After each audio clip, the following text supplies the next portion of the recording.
চট্টগ্রামে যে ধরনের অত্যাচার হচ্ছে। নাম তার ময়ূখ রঞ্জন ঘোষ। পেশায় সাংবাদিক হলেও সাংবাদিকতার নীতি বহির্ভূত কাজ করতেই বেশি পটু তিনি। তার উদ্ভট অঙ্গভঙ্গি ও চিৎকার চেঁচামেচি দেখে মনে হবে তিনি হয়তো পেশাদার মলম বিক্রেতা বা সার্কাসের জোকার। বাংলাদেশ নিয়ে নির্জলা মিথ্যাচার করা ও প্রোপাগান্ডা ছড়ানো এই লোককে নিয়ে সমালোচনা কম হয়নি। তবে এত সমালোচনা ও বিতর্কও তার লজ্জাবোধ জাগাতে।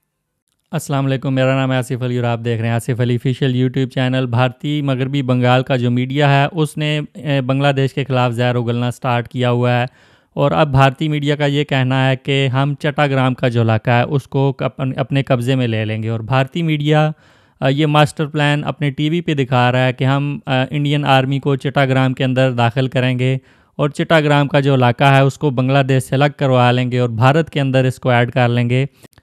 इससे साबित होता है कि भारतीय मीडिया कितना ज़्यादा डेस्परेट था, भारतीय हुकूमत कितनी ज़्यादा डेस्परेट है और बांग्लादेश को नुकसान पहुंचाने के लिए दिन रात वो काम करने की कोशिश कर रहे हैं। और शेख हसीना की कठपुतली सरकार जाने के बाद भारत की नींदें हराम हो चुकी हैं और डॉक्टर यूनुस की सरकार किसी सूरत भारत को एक्सेप्ट नहीं है, क्योंकि डॉक्टर यूनुस की सरकार ने भारत की दादागिरी को एक्सेप्ट करना से इनकार कर दिया। तो अब भारत की नज़र बांग्लादेश के चट्टाग्राम के इलाके पे है और वो इस पे कब्ज़ा करना चाहते हैं। लेकिन भारत की उम्मीदें कभी भी बांग्लादेश आर्मी, बांग्लादेश के अवाम पूरी नहीं होने देंगे और अगर भारत ने कोई इस तरह की शरारत की तो भारत को मुंह तोड़ जवाब दिया जाएगा।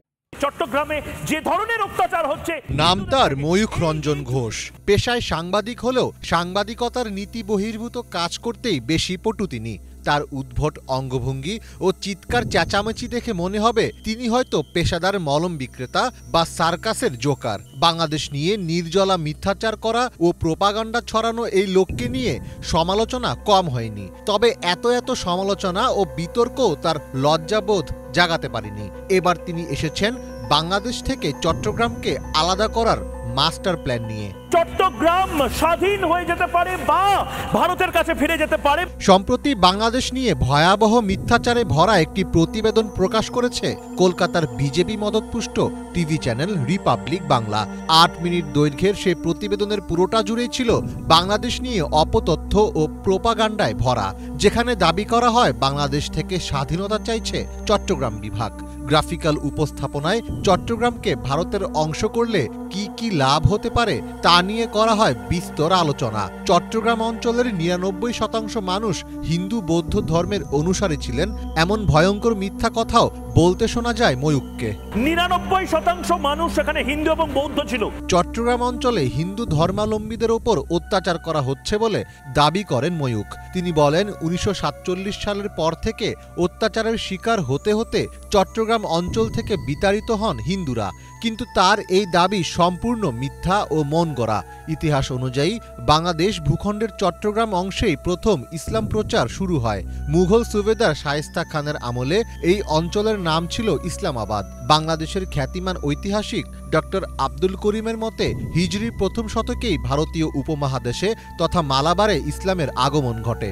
চট্টগ্রাম দিয়েই সর্বপ্রথম বাংলাদেশে ইসলামের যাত্রা শুরু হয়, আর এ কারণে চট্টগ্রামকে ইসলামের প্রবেশদ্বার বলা হয়। ফলে বোঝাই যাচ্ছে ইতিহাস ও প্রতিষ্ঠিত সত্যের তোয়াক্কা না করে দেদারসে মিথ্যা সংবাদ প্রচার করে যাচ্ছেন এই অপসাংবাদিক। আজ আবার নতুন করে বিদ্রোহ শুরু হয়েছে এবং আমি অবাক লাগছে আমার। একের পর এক অসত্য সংবাদ প্রকাশের কারণে বেজায় বিরক্ত নেটিজেনরা। তার অসংলগ্ন কথাবার্তা শুনে সামাজিক মাধ্যমে কেউ তাকে মন্তব্য করছেন পাগল, আবার কেউ বলছেন কমেডিয়ান। কিন্তু এত কিছুর পরও থামার নামগন্ধ নেই তার। উল্টো মিথ্যাচারে সহায়তা করতে তিনি সাথে নিয়েছেন সন্তু নামের আরেক লোককে। দুজন মিলে গলাবাজি করে টানা 8 মিনিট ধরে তারা যা বলেছেন তা রীতিমতো অপরাধের পর্যায়ে চলে গেছে। এই চট্টগ্রাম বা এই অংশে ত্রিপুরা রাজা তিনি কিন্তু শাসন করতেন। প্রোপাগান্ডা চালানোর অভিযোগে বাংলাদেশের সুপ্রিম কোর্টের মাধ্যমে ভারতীয় চ্যানেল রিপাবলিক বাংলার বিরুদ্ধে ব্যবস্থা নিতে আইনি নোটিশ পাঠানো হয়েছে। একই সঙ্গে বাংলাদেশের ভূখণ্ডে তাদের নিউজ ও কন্টেন্ট নিষিদ্ধ ও ব্লক করার অনুমতি চাওয়া হয়েছে। তবে নেটিজেনদের অনেকে বলছেন শুধু নোটিশেই সীমাবদ্ধ থাকলে হবে না। মলম বিক্রেতা খ্যাত এই প্রোপাগান্ডা মাস্টারকে অবশ্যই উপযুক্ত বিচারের আওতায় আনতে হবে। तो ये थी आज की वीडियो। भारतीय मगरबी बंगाल का मीडिया जो है वो पागल हो चुका है और अब वो ये ख्वाब ख्याली में है कि वो चट्टाग्राम के इलाके पे कब्ज़ा कर लेंगे, और एक मास्टर प्लान टीवी के ऊपर दिखाया गया और आलमी कवानीन की खिलाफ वर्जी की गई है।